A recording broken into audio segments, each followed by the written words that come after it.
ரூபாய் சம்பளத்துக்கு கவுன்சிலரா ரிசப்ஷனிஸ்டா ஜாயின் பண்ணேன் 2008. எந்த மெஸ்ல வியாழக்கிழமை சிக்கன் பிரியாணி போடுவாங்க. 35 ரூபாய்க்கு எந்த சிக்கன் பிரியாணில 2 லெக் பீஸ் இருக்கும். அந்த செந்தில் மாதிரி கொஞ்ச நாளைக்கு நான் இருந்தேன்.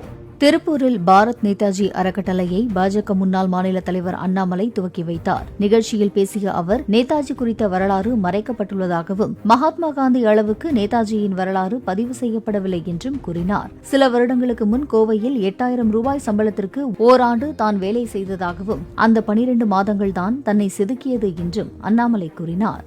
8000 ரூபாய் சம்பளத்துக்கு கவுன்சிலரா ரிசப்ஷனிஸ்டா ஜாயின் பண்ணேன் 2008. எனக்கு 8000 ரூபாய் கொடுப்பாங்க. டெய்லி நான் 4 மணி நேரம் வேலை பார்ப்பேன். சாயந்தரம் 6 மணிக்கு போனால் 10 மணி வரைக்கும் ஆஃபீஸில் இருக்கணும். யாராச்சும் NBA பற்றி பேசுகிறாங்கன்னா அவங்களை உட்கார வச்சு நான் பேசுவேன். ஒரு வருட காலம் 8000 ரூபாய் சம்பளத்தில் நம்ம வாழணும். அந்த 8000 ரூபாய்க்கு ஊருக்கு போகக்கூடாது, அப்பாவை பார்க்கக்கூடாது. அந்த 8000 ரூபாய்க்கு வாடகை கொடுக்கணும். 8000 ரூபாய் பைக்குக்கு பெட்ரோல் போடணும். 8000 ரூபாய்க்கு 3 வேளை சாப்பாடு சாப்பிடணும். அப்போ என்ன ஆச்சுனாங்க, 2வது மாதம் கோயம்புத்தூர்னுடைய ஒரு பெரிய எக்ஸ்பர்ட் ஆகிட்டேன். எந்த மெஸ்ல வியாழக்கிழமை சிக்கன் பிரியாணி போடுவாங்க.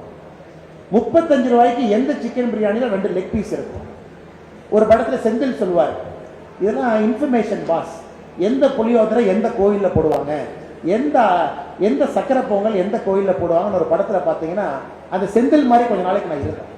ஏன்னா இருக்கிற பணத்தை கச்சிதமாக செலவு பண்ணணும். எந்த மெஸ்ல ஃபுல் மீல் சாப்பிட்டா சாயந்தரம் சாப்பாடு தேவையில்லை.